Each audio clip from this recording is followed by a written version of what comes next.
Hi guys, Master Zulfi here. This is my part 2 of the series to achieving excellent results and success in 2016.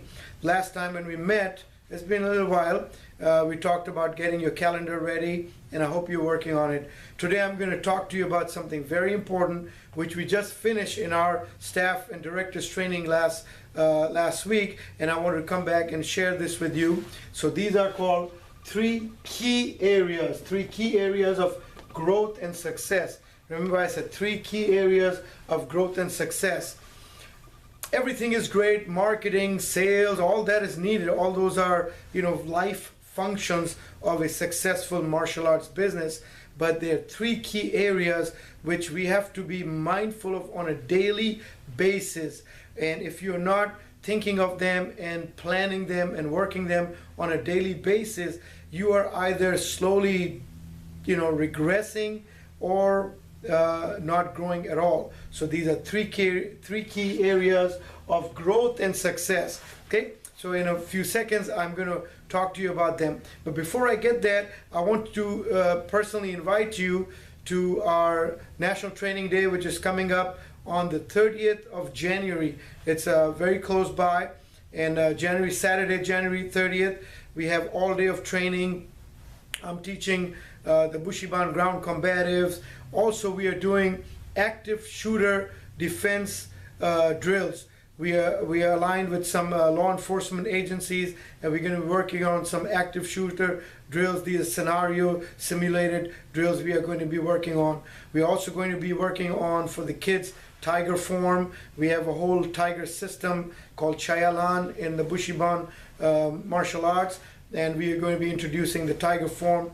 And my good friend Master Josh Artsamount is going to be coming and doing a special class seminar for kicking drills, advanced kicking drills, and competitive kicking drills. I'm very excited and looking forward to seeing everybody here. We've got people coming from all over. Mastermind weekend coming up in April, so we'll be giving you more information. It's going to be amazing this time. A lot of cool stuff I'm not going to reveal right now, but get your April marked. Mastermind weekend, I think it's 8th and 9th of April. We've got the Dungle Grappling Championship coming up April, first weekend of April, and the big one, the Thailand Experience World Martial Arts Summit, December 21st. I'm working very hard on it. I'll be going to Thailand in a few days to get more detail. Okay, guys? So see you in a minute. 3 key areas of growth and success coming up. All right, I got my chai, just got in, so I'm pumped up now. 3 key areas. Please listen carefully. This is powerful, okay? You probably know it already, but I want to bring your mind and attention back, and we've got to do this and be mindful of it on a daily basis. Ready? Let's go. Area number 1, classroom management. Classroom management. Yes, I know you know it, but let me go over it real quick. Okay, where your instructors, this is where you're teaching and making your instructors, your team aware of classroom management. First thing, where are they teaching?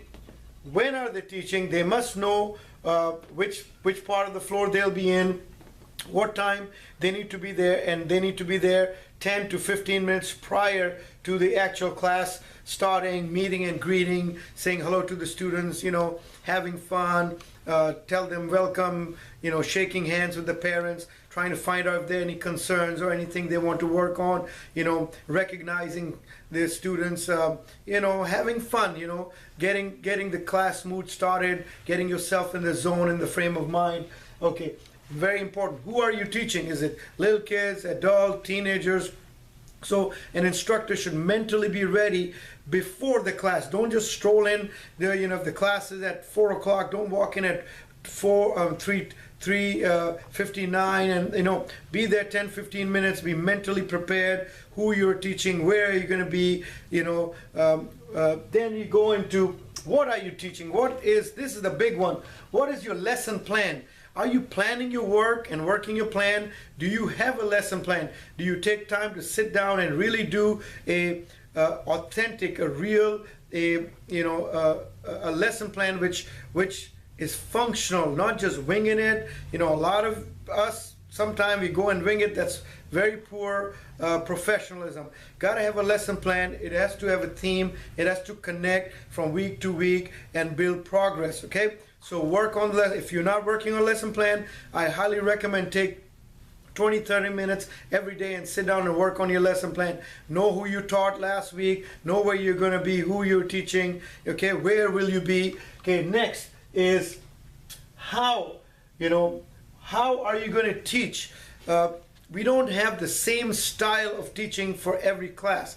If I'm teaching little pre-K, my demeanor, my mannerism, my wording, my expression is different for the pre-K. If I'm teaching teenagers, it's totally different. If I'm teaching my pro fighters, it's totally different, okay? So you've got to know which cap, which hat to wear. So your style, your communication, your personality must adapt to the person, the people, the program you're teaching. Okay, very important. Sometimes we don't think about this. So this is something very powerful to really internalize and ponder on. I'm walking into class with a little pre-K. I've got to have that mentality, that personality, that mindset. Okay, just be very mindful of that. Okay, we're gonna hit number 2 now. Okay, we're back. Second key success and growth element is attendance. Attendance tracking. Are you tracking daily and weekly attendance? It is so important that you are mindful, aware, and knowledgeable of who your students are. Are they coming to class or they're not coming to class? In a small school, it's easy. Mentally, you remember. In a big school, medium-sized school, we can lose track of attendance. You got to have attendance cards. Your computer must tell you the daily attendance record. You got to have methodology of daily and weekly attendance tracking. When you track the attendance, then you can connect. If somebody is not coming, I know I need to call them, I need to give them an email, a text message, I can connect with them. But if I don't know if they're missing, how can I connect with them? Now, it's not just, that connection is not just to know if they're there or you want to bring them back. This is also, connecting will also give you a very important area, solving problem solving.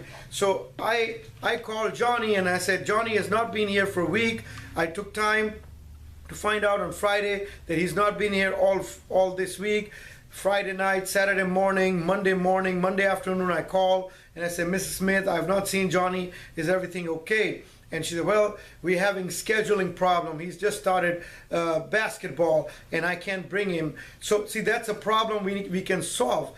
Otherwise we just leave it be and hope if we don't connect, we're not aware, we're not tracking it, if we don't connect, we don't know what the problem is. And most of the time these are simple things, scheduling, time, whatever it is. So unless you connect, you find out, then you know what the problem is, what the issue is, what the challenge is, and you can work to solve it. Okay, so how do we get to the stage? We got to be aware if they're coming to class or not, and that's where your attendance tracking is. Okay, so attendance tracking, connecting, and solving their issues, the problem. Coming up soon. Next segment. Okay, the third key success, growth, and progress element is right here. Progress tracking. Progress tracking. What is progress tracking? Are they making real, actual, functional progress in your class? Are they getting what they came here for? And much, much more. So the progress tracking comes through, number one, attendance. If you don't know the attendance, you cannot track progress. So like I said, attendance is the middle leg, key element over here. So progress attendance. Once we know the attendance is good and we're keeping track of attendance, then we keep track of stripes or stars or whatever you give in your school. So attendance leads to your tracking of stripes and reward system in the classroom. And then finally, it goes to promotion and graduation.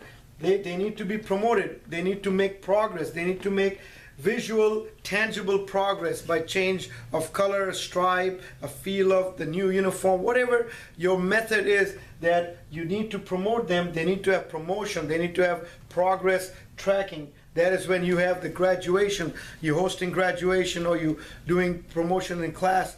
And progress leads to interest. Interest leads to attendance. Attendance leads to renewal. Let me repeat that again. If they're making progress, they have interest in coming back. They see actual progress, not fluff, but real stuff. They're interested that they're making progress. When they're interested, they'll come to your class, they'll attend your class. When they're attending class, they're making progress, they'll renew, they'll stay long term, okay? So let me quickly recap. Classroom management, attendance, and progress tracking. Three key elements of what your classroom on a daily basis, what your school must be doing and being mindful of. I hope this helps. I'll see you soon. Keep moving forward, and best to you.